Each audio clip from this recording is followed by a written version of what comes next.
تقدیر کے حوالے سے اور تقدیر اور تدبیر کے حوالے سے، تقدیر کی اہمیت کے حوالے سے اور تقدیر کے مشکل ہونے کے حوالے سے بنیادی باتیں میں نے آپ کی خدمت میں پیش کر دی۔ اب آخر میں یہ جو سوالات اٹھائے گئے ہیں بہت مختصر وقت میں ان کے جوابات، ویسے تو پوری بحث میں ان کے جوابات آ ہی گئے ہیں، لیکن پھر بھی متعین طور پر ان میں سے ایک ایک کو ذکر کر کے اختصار کے ساتھ ان کے جوابات۔ پہلا سوال یہ اٹھایا گیا، کیا انسان مجبور محض ہے یا مختار کل؟ تو جواب عرض کر دیا گیا، نہ یہ مجبور ہے نہ مختار ہے، یہ مجبور بھی ہے مختار بھی، دونوں چیزیں یوں کہہ لیں، مجبور محض بھی نہیں مختار کل بھی نہیں، کچھ مجبور بھی ہے کچھ اس کو اختیار بھی ہے۔ پتہ نہیں یہ واقعہ کہاں تک صحیح ہے، لیکن بعض کتابوں میں یہ واقعہ نظر سے گزرا۔ حضرت علی کرم اللہ وجہہ سے کسی نے پوچھا کہ انسان مجبور کتنا ہے مختار کتنا؟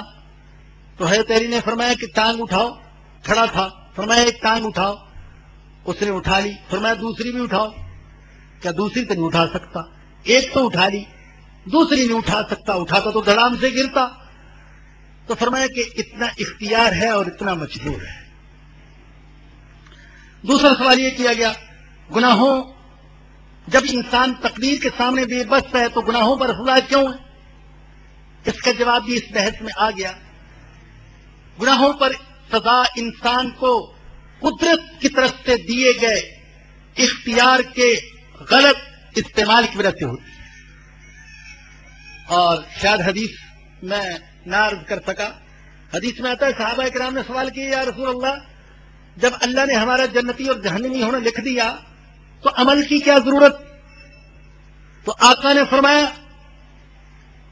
کہ تم عمل کرتے رہو، تم اس بحث میں نہ پڑو کہ میں جنتی ہوں یا جہنمی، یہ تو عالم غیب کی بات ہے، تم عمل کرتے رہو، جو عالم تکلیف کا حکم ہے تم عمل کرتے رہو، اعملوا فکل میسر لما خلق لہ، اگر تم جنتی ہوگے تو اللہ تمہیں جنتیوں والے اعمال کی توفیق دے دے گا، اور دوزخی ہوگے تو تمہارے لیے دوزخیوں والے اعمال کرنا آسان ہو جائے گا۔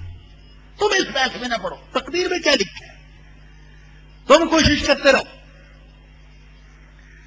تیسرا سوال، مشہور نظریات تقدیر کے بارے میں، اگرچہ یہ بڑا باریک سوال ہے، گہرا سوال ہے، اور اس میں بڑی بحثیں ہیں جو عوامی مجموعوں میں بیان نہیں کی جا سکتی، اختصار کے ساتھ سمجھیں کہ عام طور پر علماء نے اس بارے میں 4 فرقوں کے نظریات بیان کیے ہیں، اور ان میں سے کچھ کے بارے میں آپ سن بھی چکے۔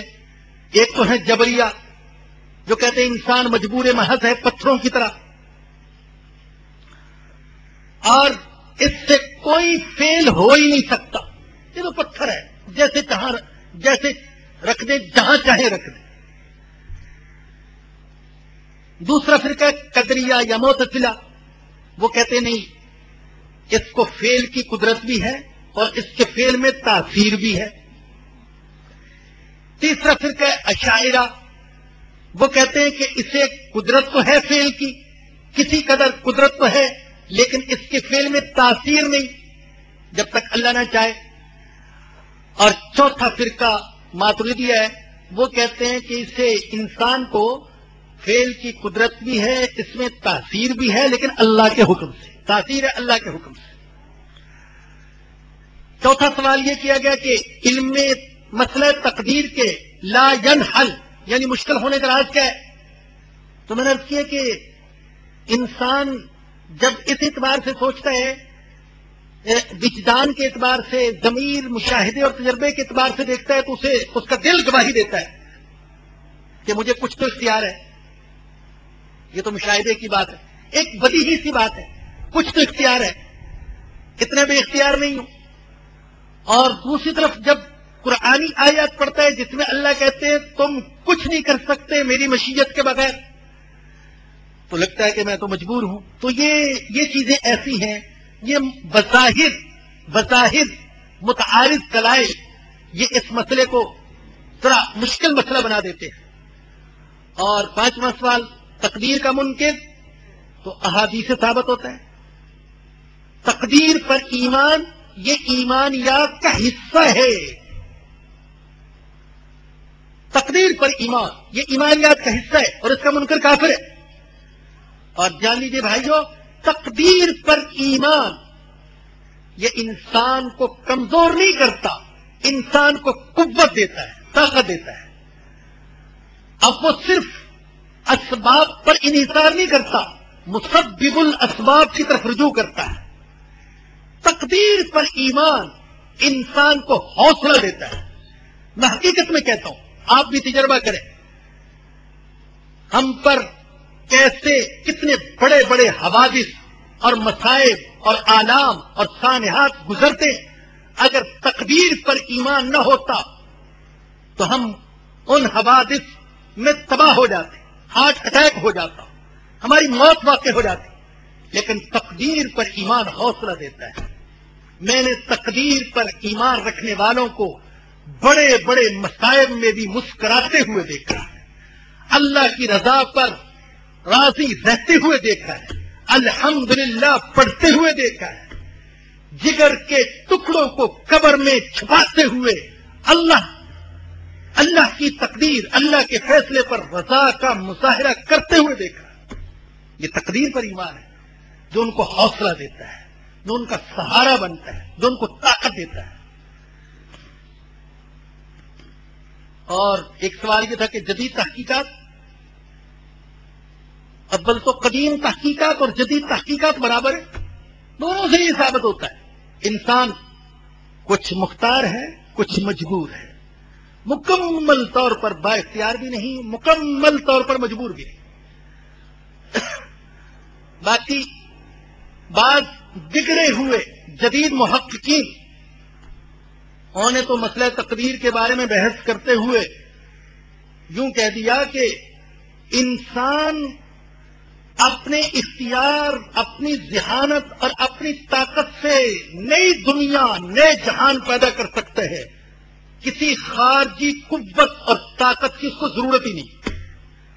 تقدیر کا کیا انکار کرتے ہیں؟ انہیں مال کے تقدیر ہی کا انکار کرتے کہ کسی خارجی قوت اور طاقت کی، کسی اللہ کی، کسی صانع اور مدبر کی ضرورت ہی نہیں، انسان خود ہی سب کچھ کر سکتا ہے. اسی طریقے سے بعض جدید محققین نے یہ کہہ دیا کہ مسئلہ تقدیر پر ایمان یہ انسان کو کاہل، سست اور بے عمل بناتا ہے. یہ بات بھی بالکل غلط ہے. میں نے عرض کیا، بار بار عرض کیا کہ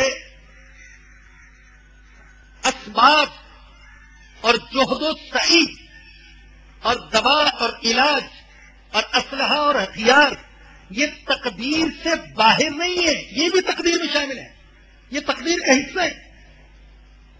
تو کیسے انسان کاہل بنے گا؟ اللہ کے نبی کی کوئی ایک حدیث بھی ایسی نہیں جس میں اللہ کے نبی نے فرمایا ہو کہ تم تقدیر پر ایمان رکھ کر ہاتھ توڑ کر بیٹھ جاؤ، نہ دین کے بارے میں نہ دنیا کے بارے میں. آپ کی خدمت میں اگر کوئی صاحب اپنا دنیا کا مسئلہ لے کر آئے تو آپ نے یہ نہیں فرما دیا کہ جو تقدیر میں لکھا ہے ویسے ہی ہوگا، تمہیں کرنے کی کیا ضرورت ہے. آپ نے فرمایا نہیں، محنت کرو. غریب آیا، فقیر آیا، محتاج آیا، آپ نے اسے محنت کرنے کا حکم دیا، مزدوری کا حکم دیا. یہ نہیں حکم دیا کہ یہ غریبی تو تمہاری تقدیر میں لکھی ہوئی ہے، تمہیں کوئی عمل کرنے کی ضرورت نہیں. اللہ تعالیٰ سے دعا ہے کہ اللہ پاک مجھے اور آپ سب کو ایمانیات اور تقدیر، ان سارے مسائل کو کتاب و سنت کی روشنی میں اسی طرح سمجھنے کی توفیق دے جیسے کہ ان کی حقیقت ہے، اور ان پر ایمان لانے، ان پر زندہ رہنے اور انہی پر مرنے کی اللہ توفیق دے. وہ دعا کیا کریں ضرور. اکثر کہا کرتا ہوں اللہم ارنی حقیقت الاشیاء کما ہی، اے اللہ جو چیزوں کی حقیقت ہے وہ ہم پر کھول دے. جو چیزوں کی حقیقت ہے نظریات کی حقیقت، شخصیات کی حقیقت، دین کی حقیقت، دنیا کی حقیقت، انسانوں کی حقیقت، اے اللہ جو کچھ ہے وہ ہم پر کھول دے، ہم سمجھیں کہ اس چیز کی حقیقت کیا ہے۔ تو اللہ پاک ان حقیقتوں کو ہم پر کھولے اور پھر ان حقیقتوں کو دل و جان سے تسلیم کرنے کی اللہ ہمیں توفیق عطا فرمائے۔ وآخر دعوانا ان الحمد للہ رب العالمین۔